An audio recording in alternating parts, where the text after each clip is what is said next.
Halo Kultivator Junior, selamat datang di dunia novel. Mari kita lanjutkan kultivasi kita berikutnya di Martial God Asura. Bab 6637, takdirnya sama. Diam. Teriakan marah menggema, dunia yang tadinya ribut seketika menjadi sunyi. Yang mengejutkan, orang yang melontarkan teriakan marah itu bukanlah anggota aliansi klan Chu. Sebaliknya, justru tetua dari Istana Suci Tujuh Alam itulah yang melakukannya. Tetua dari Istana Suci Tujuh Alam itu menyapu pandangannya ke arah kerumunan dengan rasa jijik dan muak. Apakah aku perlu kau ikut campur dalam apa yang kulakukan? Kamu pikir kamu siapa? Sekumpulan orang rendahan. Apa kau pikir aku tidak mengerti mengapa kalian datang kemari? Jangan berpikir bahwa dengan membelakangi musuh, kau bisa membebaskan diri dari kejahatan karena mencoba memberontak terhadap Istana Suci Tujuh Alam. Aku menyelamatkan nyawa kalian karena aku berhati baik, tetapi itu tidak berarti kalian tidak pantas mati. Singkirkan diri kalian semua dari hadapanku. Setelah mendengar kata-kata ini dari tetua Istana Suci Tujuh Alam, mereka yang telah menghina aliansi klan Chu merasa sangat tidak nyaman, seolah-olah mereka telah memakan kotoran. Aku mencoba merayunya, tetapi malah dimarahi. Sekarang lihat apa yang terjadi. Upayanya untuk merayu gagal, dan dia bahkan menyinggung aliansi klan Chu. Tak seorang pun berani berlama-lama. Mereka bahkan tak berani lagi menyaksikan pemandangan itu dan semuanya lari panik. Mereka sangat takut bahwa jika mereka menunggu lebih lama lagi, para tetua Istana Suci Tujuh Alam akan benar-benar membunuh mereka semua. Berhenti. Namun pada saat itu, suara lain terdengar. Suara itu juga berasal dari alun-alun. Saat suara itu bergema, suara melengking terdengar di udara. Sebuah pedang panjang melayang keluar, menembus penghalang penyegelan dan menghancurkan aura penindasan dari tetua Istana Suci Tujuh Alam. Seketika setelah itu, darah berhamburan seperti kembang api di langit dan di tanah. Dalam sekejap mata, banyak sekali orang yang dipenggal kepalanya. Sebagian besar orang bahkan tidak bisa melihat bagaimana orang-orang itu meninggal. Namun tidak ada keraguan bahwa pembantaian sedang terjadi. Adegan ini mempercepat upaya orang-orang untuk melarikan diri, karena mereka takut akan menjadi korban berikutnya. Namun beberapa orang cerdas menyadari ada sesuatu yang salah. Mereka yang terbunuh semuanya adalah orang-orang yang baru saja membelot dan menghina aliansi klan Chu.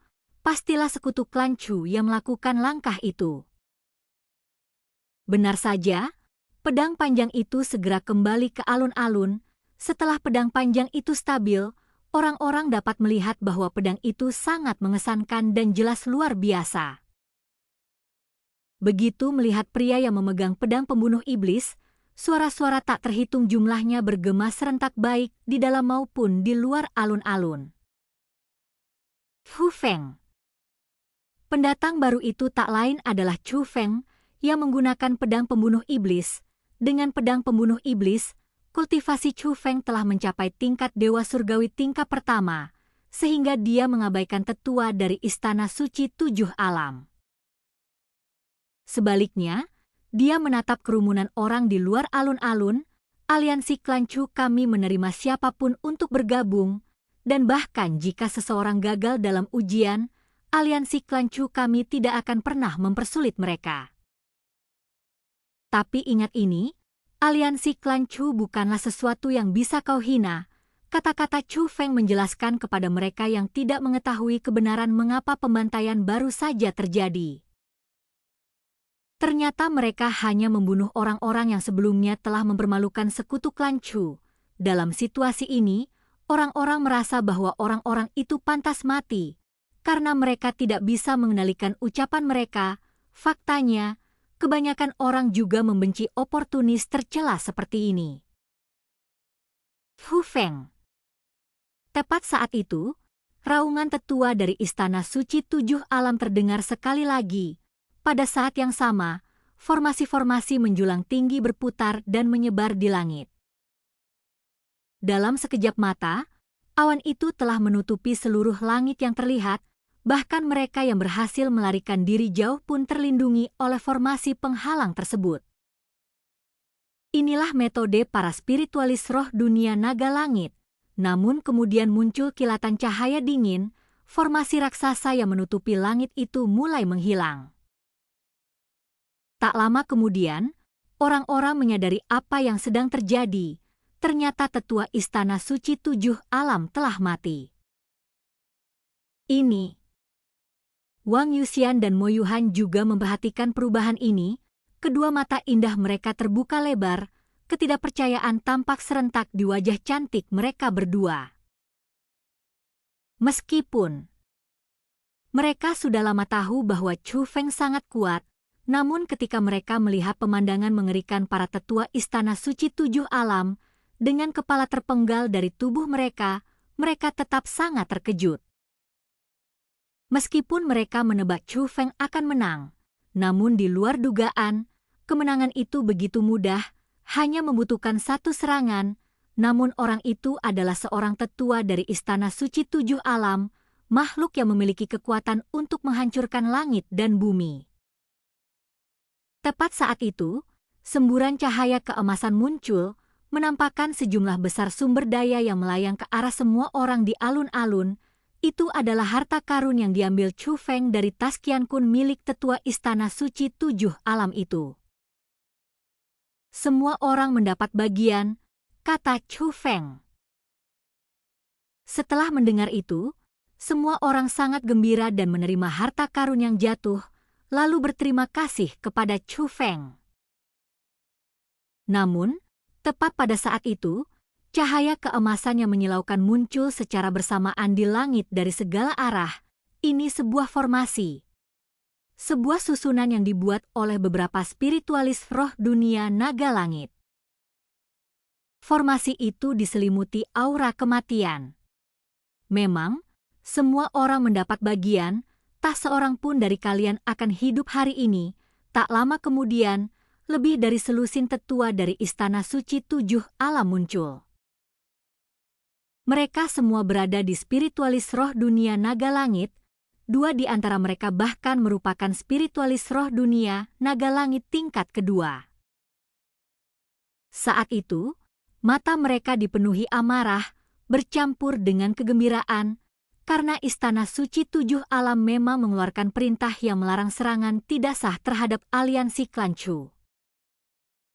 Namun, di dalam Istana Suci Tujuh Alam, semua penghuninya adalah individu yang arogan. Tentu saja, banyak orang tidak dapat mentolerir situasi ini dan tidak dapat menahan amarah mereka.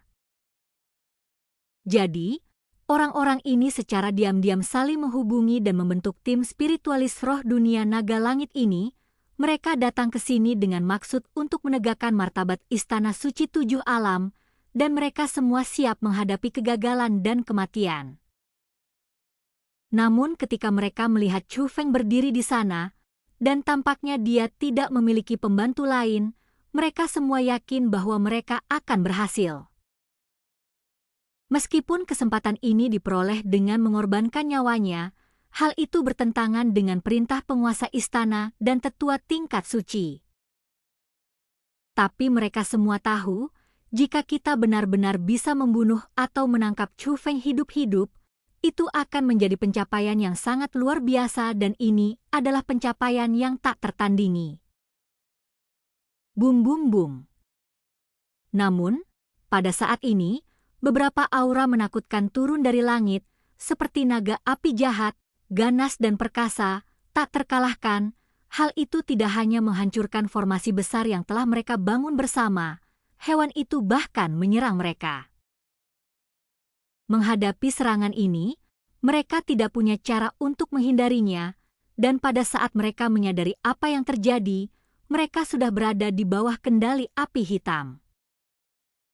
Sekumpulan badut, siapa yang mungkin bisa kau bunuh? Dua sosok juga turun dari langit, Mereka adalah Bai Yun King dan Liu. Apa itu? Meskipun semuanya terjadi dengan sangat cepat, orang-orang secara garis besar mampu memahami situasinya. Masih ada para ahli handal dari Istana Suci Tujuh Alam yang bersembunyi di dunia ini. Namun, para ahli ini langsung tak berdaya begitu mereka mulai bergerak. Sosok yang mengendalikan semua ahli dari Istana Suci Tujuh Alam adalah pria dan wanita di langit, tepat ketika banyak orang bertanya-tanya siapa sebenarnya pria dan wanita berpengaruh ini. Bai Yun King, diselimuti kabut, terbang ke sisi Chu Feng. Kakak laki-laki, bukankah aku datang tepat waktu? Kata-kata Bai Yun King memberi petunjuk kepada orang-orang. Kakak laki-laki? Makhluk yang begitu kuat, dan dia bahkan memanggil Chu Feng kakak. Orang itu pasti berasal dari aliansi klan Chu. Aliansi klan Chu ini benar-benar tak terduga. Mereka yang bergabung dengan aliansi klan Chu sangat gembira. Mereka yang gagal bergabung dengan aliansi Chu dipenuhi penyesalan. Hasil dari pertempuran tersebut masih belum dapat dipastikan. Setidaknya dalam pertempuran saat ini, aliansi klan Chu benar-benar telah mencuri perhatian. Bahkan Istana Suci Tujuh Alam yang perkasa pun sama sekali tidak berdaya melawan aliansi klan Chu. Mereka datang tepat pada waktu yang dibutuhkan. Chu Feng tersenyum. Chu Feng, apa yang harus kita lakukan dengan orang-orang ini? Dengan sebuah pikiran, aura Liu mereda, dan semua tetua Istana Suci Tujuh Alam yang telah ditangkap hidup-hidup mendarat di depan Chu Feng.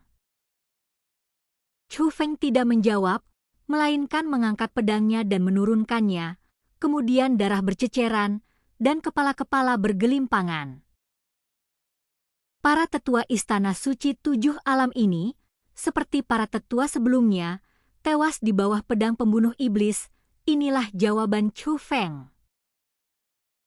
Terlepas dari tingkat atau status seseorang, siapapun dari Istana Suci Tujuh Alam yang berani muncul di hadapannya akan mengalami nasib yang sama, yaitu mati. Kultivator Junior, sudah saatnya kita akhiri kultivasi saat ini. Kita akan lanjutkan kultivasi Martial God Asura berikutnya di dunia novel.